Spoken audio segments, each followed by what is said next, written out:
I'm Ros Atkins. Welcome to Outside Source. The UK is racing to deliver COVID-19 booster jabs to all adults as the new Omicron variant takes hold. Here in the capital, it probably represents about 40% of the cases. By tomorrow, it'll be the majority of the cases, and it's increasing the whole time. There have been huge queues at vaccination centres in England as thousands rushed to get their boosters. Some waited in line for hours, while others struggled to book an appointment. Meanwhile, the UK says at least one person has now died from the new strain, which accounts for 20% of COVID cases in England. Also in the programme, we'll turn to South Africa, where new data is suggesting that the Omicron variant isn't as severe as previous waves. Scientists say the virus may be milder and the death rate significantly lower, though experts caution more data is needed.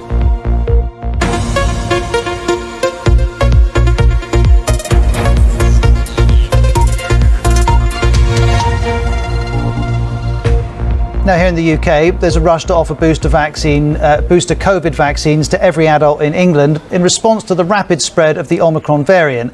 It follows Prime Minister Boris Johnson's statement last night, where he said there was a tidal wave of Omicron coming. Now on BBC News, a response by the Leader of the Opposition to yesterday's statement from the Prime Minister. Well, that was a response by the Leader of the Opposition to the Prime Minister's statement yesterday. Let's bring in the BBC's Ben Wright, live with us from Westminster. Ben, what would you pick out as being the most significant element of that? Well, this certainly wasn't a party political. Ben Wright, thank you very much indeed.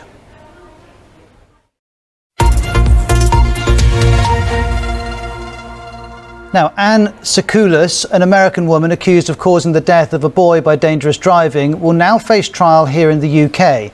Harry Dunn was killed in August 2019 when his motorbike was hit by a car driven by Anne Sekulis near an RAF base in Northamptonshire. She left the country after the incident and claimed diplomatic immunity. Here's the Dunn family lawyer and spokesperson.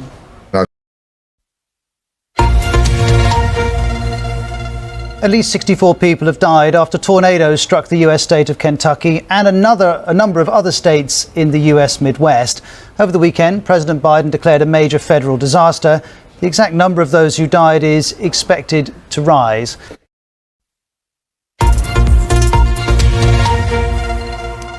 Now let's turn to Denmark, and the country's former immigration minister has been sentenced to 2 months in jail for illegally ordering the separation of young couples seeking asylum. Inger Støjberg is only the second minister in Denmark to have faced impeachment proceedings in more than a century.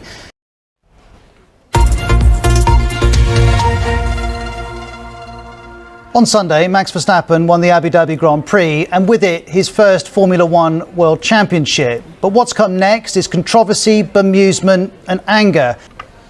Now do remember, if you want further reports from me and the Outside Source team, you can get that in lots of different places from the BBC, BBC iPlayer if you're in the UK, not if you're outside I'm afraid, but wherever you are in the world, if you go to bbc.com/news, you can find all of our latest reports there as well. Or if you prefer to listen, you can subscribe to audio editions of our explainers on BBC Sounds. The best way to find them is if you search for my name, you'll very easily locate them. Now, the volcano on the Spanish island of La Palma has erupted for an 85th day, spewing hot lava into the sky. It's now become the longest running eruption there's been since records began there 500 years ago. It burst back into life in mid-September. More than 2,500 buildings on the island have been damaged or destroyed, forcing the evacuation of thousands of people from their homes on the island. So, terrifying situation for the people close by, but extraordinary and spectacular pictures as well coming in from the island. Now, just a reminder that we've had a statement from the Leader of the Opposition here in the UK. There are the pictures of the lava. I had a statement from the Leader of the Opposition, Sir Keir Starmer, on the situation with COVID-19. We'll continue to bring you details on that in the coming half an hour.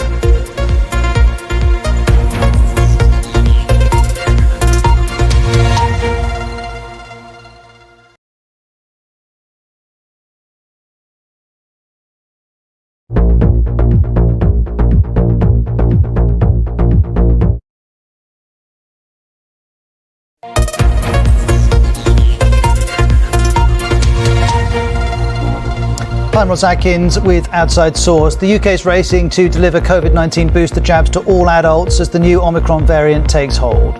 Here in the capital, it probably represents about 40% of the cases. By tomorrow, it'll be the majority of the cases, and it's increasing the whole time. There have been huge queues at vaccination centres in England as thousands of people have rushed to get their boosters. Some have waited in line for hours, others have struggled to book an appointment. The Labour Party says it will back the government's new COVID-19 measures during a vote in Parliament this week. We are a patriotic party, and it's our patriotic duty to vote for these measures to ensure that they go through. At least 70 Conservatives are expected to rebel against the introduction of COVID-19 passes in Tuesday's Commons debate. Also in this programme, we'll turn to South Africa, where new data is suggesting the Omicron variant isn't as severe as previous waves. Scientists say the virus may be milder and the death rate significantly lower, though experts caution more data is needed. In the US, more than 100 people are still missing in Kentucky after tornadoes ripped through 6 states at the weekend.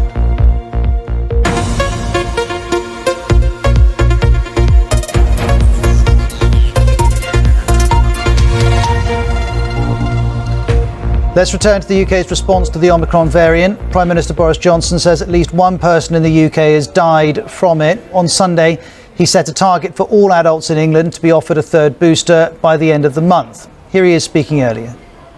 Katalin Jetelina, thank you very much indeed for joining us from Texas. Yeah, thanks for having me.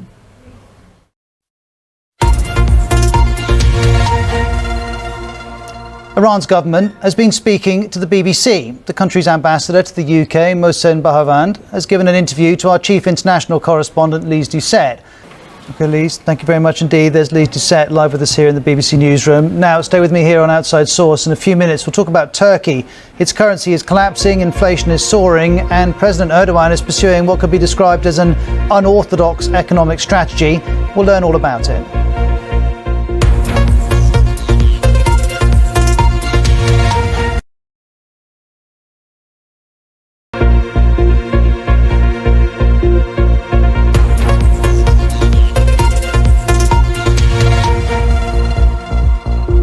I'm Ros Atkins with Outside Source. We're here in the BBC newsroom. Our lead story is that the UK is racing to deliver COVID-19 booster jabs to all adults as the new Omicron variant takes hold. The opposition Labour Party says it will vote on the government's new virus measures in Parliament on Tuesday. At least 70 Conservatives are expected to rebel. Now, let's spend a few minutes here on Outside Source looking at the state of Turkey's economy, because it's facing two crises: soaring inflation and a collapsing currency. And in the middle of all of that, President Erdogan is bringing some unorthodox economic policies. Now, earlier in Outside Source, we brought you the news that Anne Sekulis, an American woman accused of causing the death of a boy by dangerous driving in the UK, was expected to face trial. The Crown Prosecution Service said she was due to appear at Magistrate Court next month. Harry Dunn was killed in August 2019 when his motorbike was hit by a car driven by Anne Sekulis near an RAF base in Northamptonshire.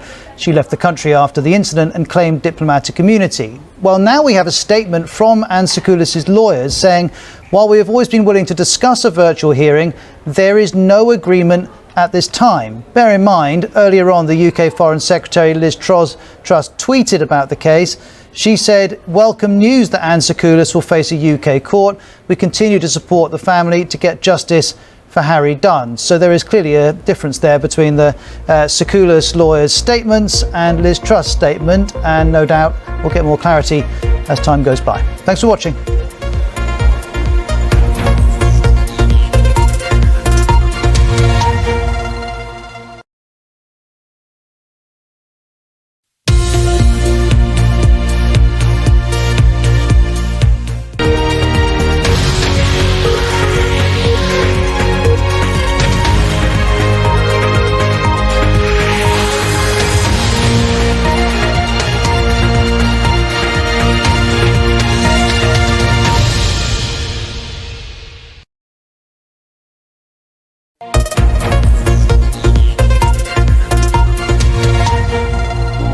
I'm Ros Atkins with Outside Source. There's new data from South Africa that suggests the new coronavirus variant Omicron isn't as severe as previous variants. Scientists say the strain may be milder and the death rate significantly lower, though experts are cautioning more data is still needed. Meanwhile, the UK is racing to deliver COVID-19 booster jabs to all adults as the new variant takes hold. Here in the capital, it probably represents about 40% of the cases. By tomorrow, it'll be the majority of the cases, and it's increasing the whole time. The UK says at least one person has now died from the new strain, which accounts for 20% of COVID cases in England. In the US, more than 100 people are still missing in Kentucky after tornadoes ripped through 6 states at the weekend. And we'll look at the controversial finish at the Abu Dhabi Grand Prix, where Max Verstappen claimed the Formula One title.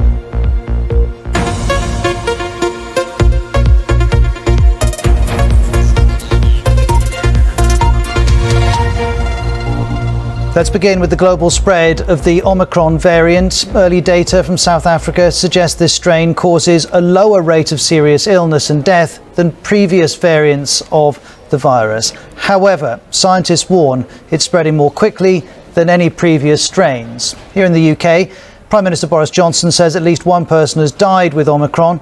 Here he is speaking earlier.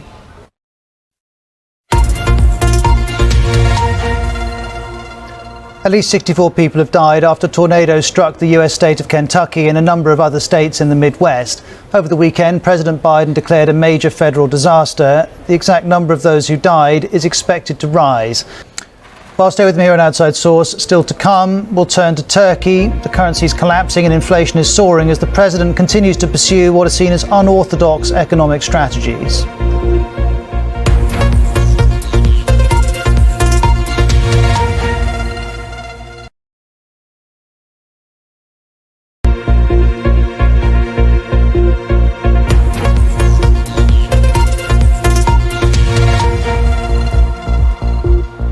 I'm Ros Atkins with Outside Source. We're live here in the BBC newsroom. Our lead story is that new data in South Africa suggests the new coronavirus variant, Omicron, isn't as severe as previous waves. On Sunday, Max Verstappen won his first Formula One World Championship. He called his victory the ultimate dream. What comes next has been controversy. Minutes after the race, Williams driver George Russell pressed caps lock and tweeted, "This is unacceptable." Well, this is former F1 driver David Coulthard.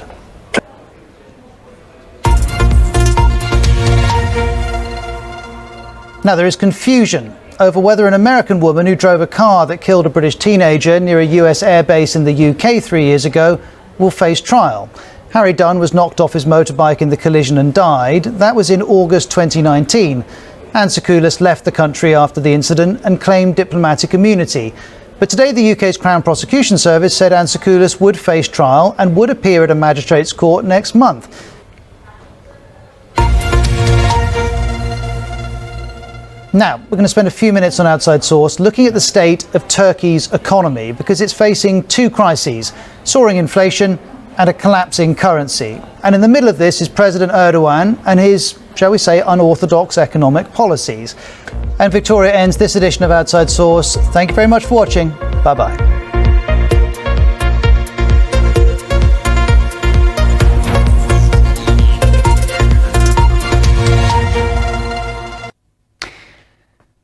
Hello there. Many areas of Western Europe having mild weather at the moment, but for Eastern Europe...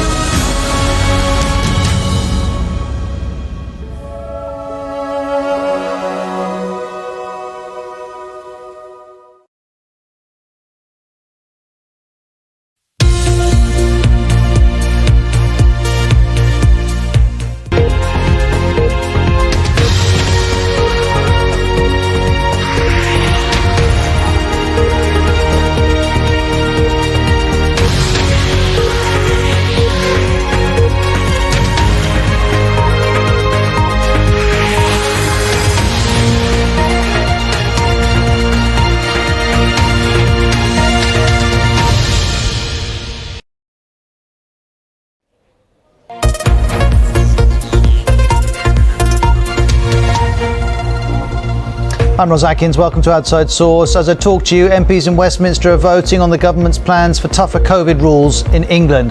The first vote on masks was passed with a big majority.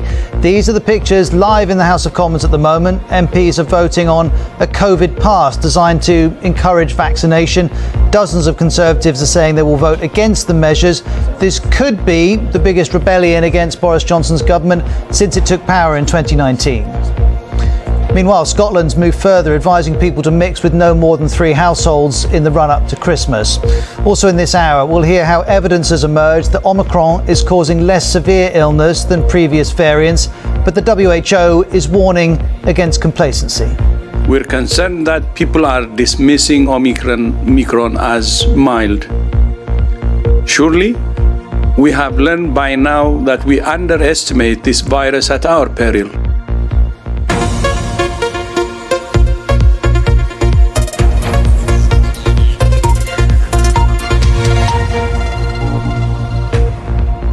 So another important moment as Boris Johnson and his government try and navigate this pandemic. Mr. Johnson's facing potentially the biggest backbench rebellion since he became Prime Minister a couple of years ago. More than 70 Conservatives could vote against some of his plans for COVID in England, though that's not yet happened yet. As we look at these pictures, Nick, for the moment, thank you very much indeed. So if you're just joining us here on Outside Source on the BBC News Channel and on BBC World News, a moving story in Westminster. First of all, MPs have voted through mandatory masks in certain venues in England. We were pretty sure that was going to go through without too many bumps, and so it was. The one we were all focused on was the vote around COVID passes for certain venues. We knew that some Conservative MPs were unhappy about this. Now, the vote has gone for the Prime Minister 369 to 126. What we want to know is how many of those 126 MPs who voted against were from the Prime Minister's own Conservative Party.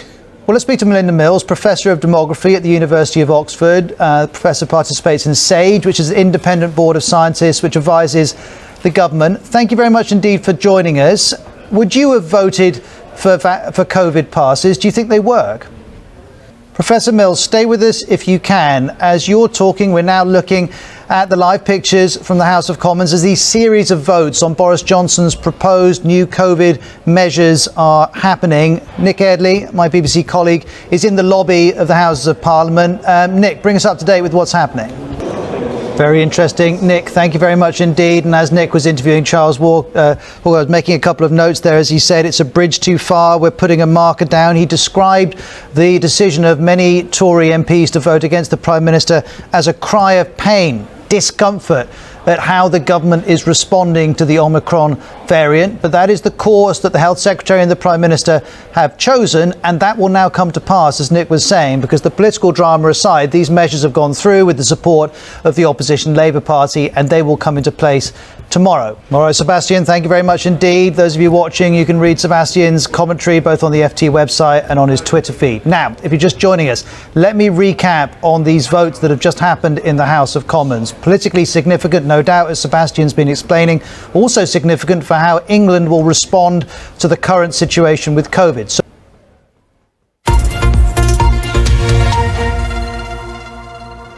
Well, that's been happening in Westminster. There are other important developments relating to the pandemic. The World Health Organization is warning against complacency in the face of the Omicron variant. There's more early evidence from South Africa that this fourth wave of coronavirus there is producing less severe illness than earlier ones. But the head of the WHO says Omicron could still overwhelm health systems across the world. Well, there's James in Glasgow, and we know across the UK COVID cases are continuing to rise, and the government continues to implement its Plan B in England, while the other 4 nations are also implementing their own strategies. Almost 60,000 people have tested positive in the past 24 hours. Also, more than 500,000 people have received their booster jabs in the last 24 hours. That's in line with government targets. There have been issues, though. Here's Deputy Prime Minister Dominic Raab.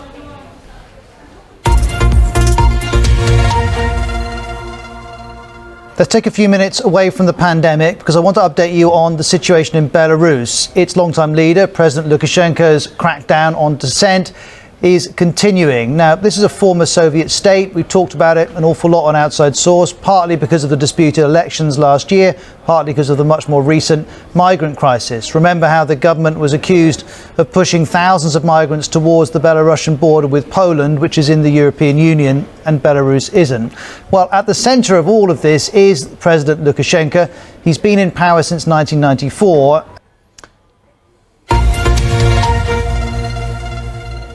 Well, a reminder of our top story. After several hours of debate in the House of Commons, the government's proposals for tackling the Omicron variant in England have been approved by MPs, albeit with a significant rebellion by Boris Johnson's own Conservative MPs. We saw up to around 100 of these Tory MPs voting against. The biggest rebellion came on a vote introducing COVID passes for nightclubs and large events. That passed with 369 votes to 126. Not all of that 126 are Conservative MPs, but we think, we now have confirmation that 98 did vote against that. So by some distance, the biggest rebellion against Boris Johnson since he won the 2019 election. We also had a vote on making it compulsory for frontline NHS and social care staff to be fully vaccinated from April 2022. That passed 385 votes to 100. So again, a significant amount of Conservatives ignoring the request of the Conservative whips, ignoring the request of the Prime Minister and voting against. A little more straightforward was a vote on making masks compulsory in most indoor settings except for pubs and restaurants. That passed 441 to 41. So some rebels, but not on the same scale. So all of those passes will now come into effect in England, but there's a broader political story about Boris Johnson's ability to keep his party in line. One we'll be talking about an awful lot, I'm sure. Thanks for watching. Bye-bye.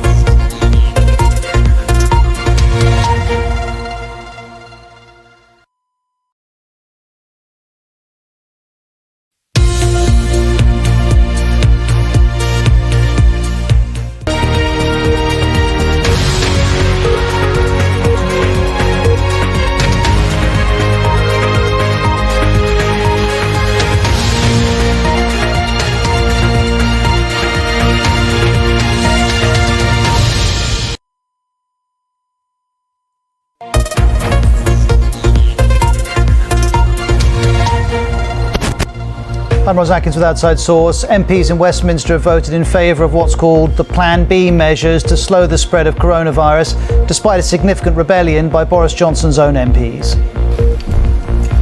The ayes to the right, 369. The noes to the left, 126. More than 100 MPs voted against a COVID pass, with a similar number voting against mandatory vaccination for health workers. It's the biggest rebellion Boris Johnson has suffered since he came to power. Also in this half hour, we'll hear about more evidence emerging that Omicron is causing less severe illness than previous variants, but the WHO is warning against complacency. We're concerned that people are dismissing Omicron as mild. Surely, we have learned by now that we underestimate this virus at our peril.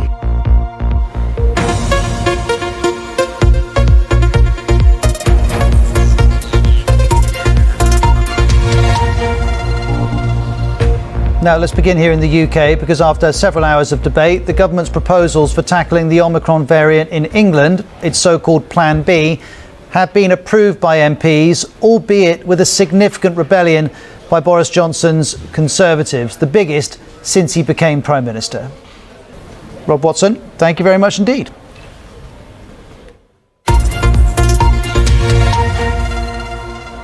Let's stay with COVID-19. The World Health Organization is warning against complacency in the face of the Omicron variant. We do have more early evidence from South Africa today that the fourth wave of the virus there is producing less severe illness than previous ones. But the head of the WHO says Omicron could still overwhelm health systems around the world.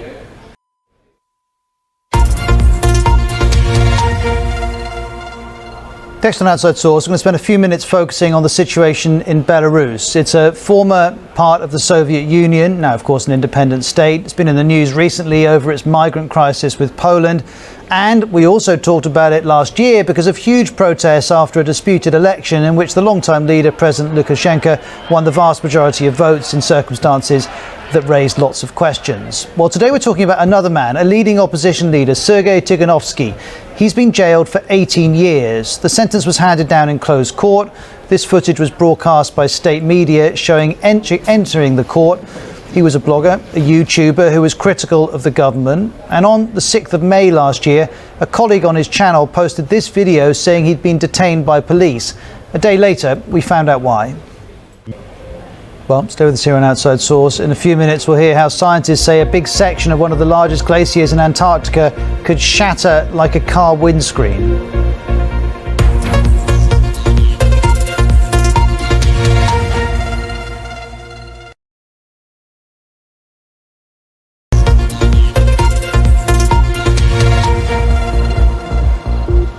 I'm Ros Atkins with Outside Source. We're here in the BBC newsroom. Our lead story is that MPs in the UK have voted in favour of the government's latest coronavirus measures for England, but nearly 100 of Boris Johnson's own MPs rebelled.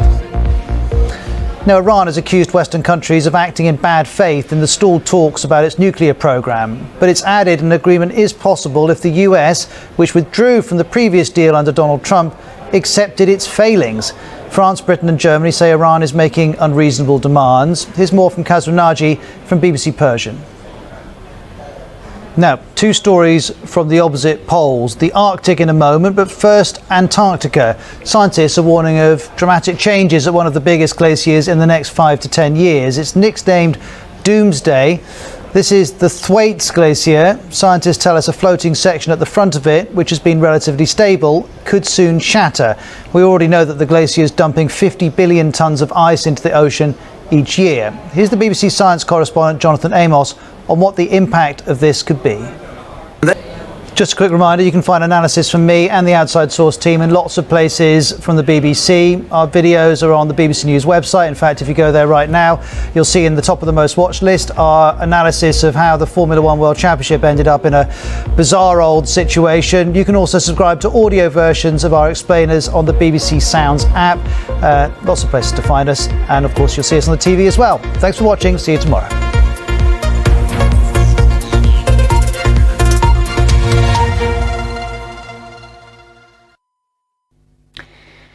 Hello again. The weather is expected to be very foggy again across a swathe.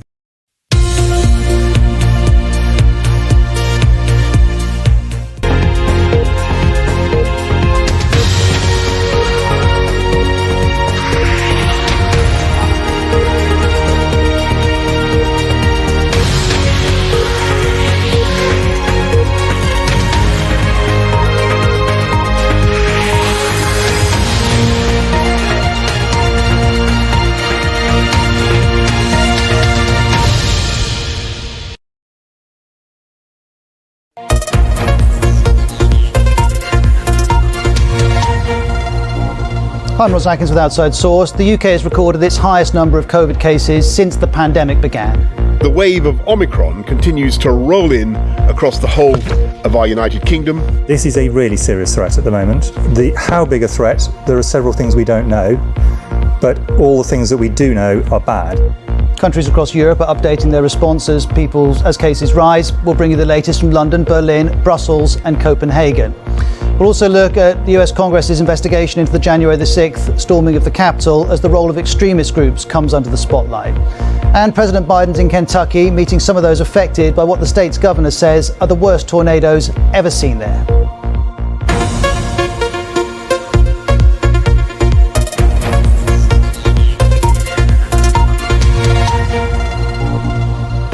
Well, we start in the UK, which has recorded its highest daily number of COVID infections since the start of the pandemic. Here's Prime Minister Boris Johnson. Well, next we turn to Denmark. It's just announced stricter COVID measures to battle soaring infections there. The government says it's expecting daily infection numbers to exceed all previous records, and it's attributing this to a mix of Omicron, which is highly transmissible, along with a wave that's already being driven by a previous mutation, Delta. Next we turn to Germany. The new Chancellor Olaf Scholz says it would confront what he calls extremists who are opposed to coronavirus measures. He was speaking in Parliament after police conducted a series of raids in the city of Dresden after death threats were made against the state premier for backing coronavirus restrictions. Here is Chancellor Scholz. Now, let's turn to the US. President Biden's visiting Kentucky to see the devastation caused by tornadoes at the weekend. At least 74 people were killed across 6 states and a further 100 people are missing in Kentucky alone.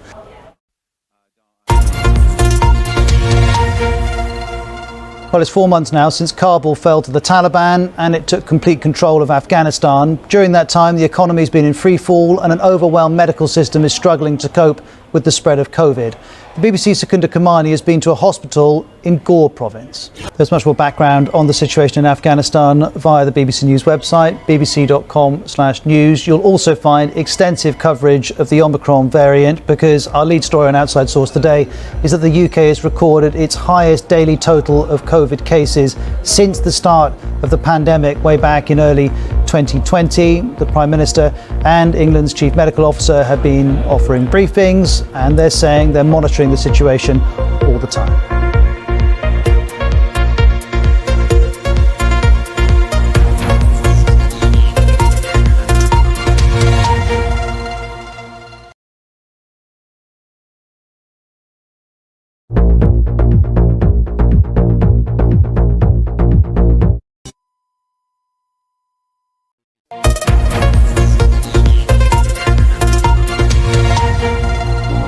I'm Ros Atkins with Outside Source. The UK has recorded its highest number of COVID cases since the pandemic began. The wave of Omicron continues to roll in across the whole of our United Kingdom. This is a really serious threat at the moment. How big a threat, there are several things we don't know, but all the things that we do know are bad. It's not just the UK, countries across Europe are weighing up their next move as cases rise. Also in this half hour, we'll look at the US Congress's investigation into the storming of the Capitol on January the 6th, and the role of extremist groups is particularly under the spotlight. And as we've been discussing, President Biden's been to Kentucky to see some of those affected by what the state's governor's calling the worst tornadoes they've ever seen.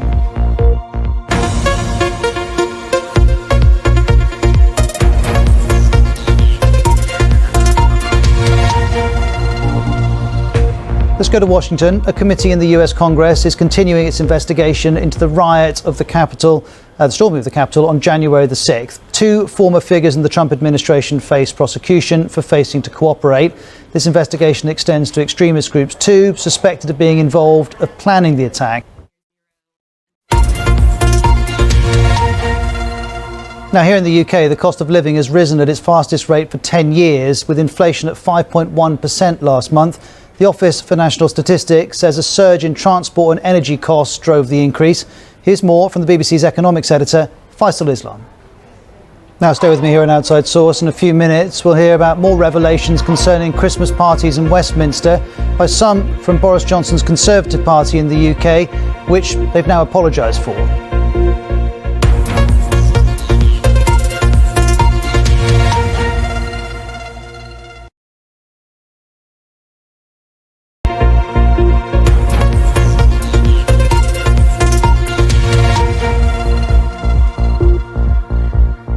I'm Ros Atkins with Outside Source. We're here in the BBC newsroom as usual. Our lead story is that the UK has recorded its highest number of coronavirus cases since the start of the pandemic as the Omicron variant gathers pace. Well, let's return to coronavirus in the UK and more on the controversy over parties held last Christmas in Downing Street and elsewhere. This has continued with the Conservatives' former candidate for mayor in London apologising for breaching the regulations. We're going to spend the next few minutes looking at the latest developments in the story. All right, Rob, thank you very much indeed. There's Rob Watson live with us. Just before we wrap up this edition of Outside Source, let's talk about Lewis Hamilton. He's had quite a few days. He missed out in a thriller for the F1 World Championship. He's now been knighted by the Prince of Wales at the Windsor Castle. The 36-year-old has been honoured for services to motorsport, and it comes, as I was saying, just a few days, 3 days after he lost out in controversial fashion to an 8th Formula One world title. Max Verstappen took that in a thriller of a race. The Dutchman claimed that extraordinary and highly controversial first world title after a safety car incident, a crash, a controversial ruling, you name it, it all happened. You imagine that maybe Lewis Hamilton put that out of his mind for a few minutes while he was chatting to Prince Charles. Maybe they discussed the race, who knows? But it's Sir Lewis Hamilton now. And remember, if you haven't seen all the details of that extraordinary finale to the Formula One World Championships, if you go onto the BBC Sport or BBC News website, you'll find a report we did here on Outside Source summarising all the twists and turns in around 4 minutes. That is it for this edition of Outside Source, though. Thank you very much indeed for watching. We'll see you soon. All the best.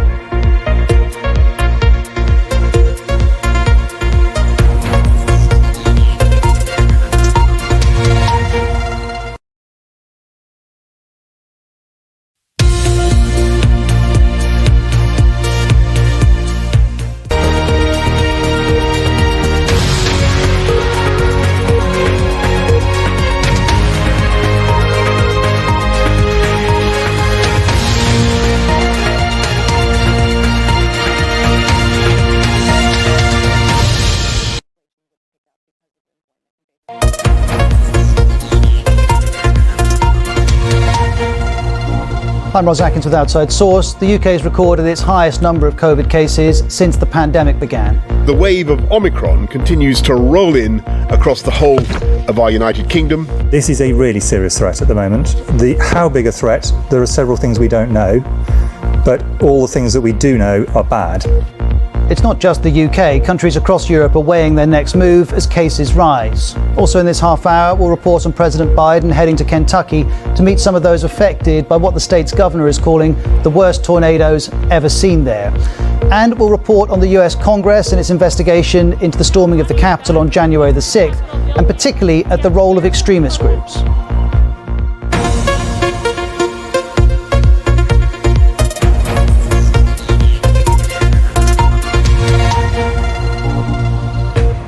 Well, we'll start in the UK, which has recorded its highest number of daily COVID infections since the start of the pandemic. Here's Prime Minister Boris Johnson.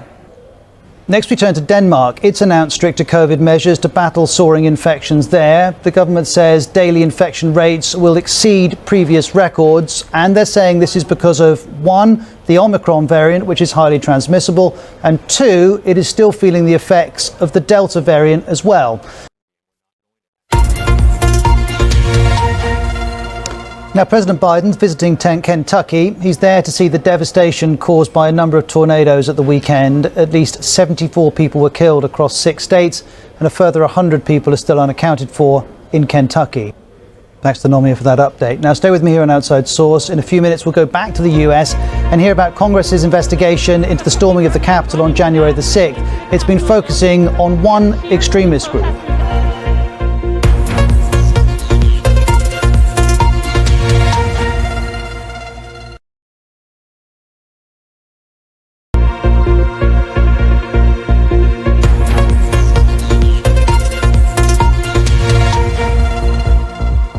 I'm Ros Atkins with Outside Source. We're here in the BBC newsroom. Our lead story is that the UK has recorded its highest number of coronavirus cases since the start of the pandemic as the Omicron variant gathers pace.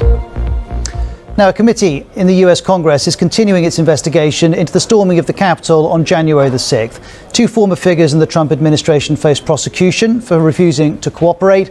The investigation extends to extremist groups too, suspected of being involved in planning the attack. Thanks to Anthony as ever. Just before we wrap up, a quick reminder, you can get analysis from me and the Outside Source team in lots of places on the BBC. You can find our videos on the BBC News website. You can also subscribe and listen to audio versions of our explainers via the BBC Sounds app. If you search for Ros Atkins in either place, you'll find those reports very easily. That is it for this edition. Thanks for watching. We'll see you soon. Bye-bye.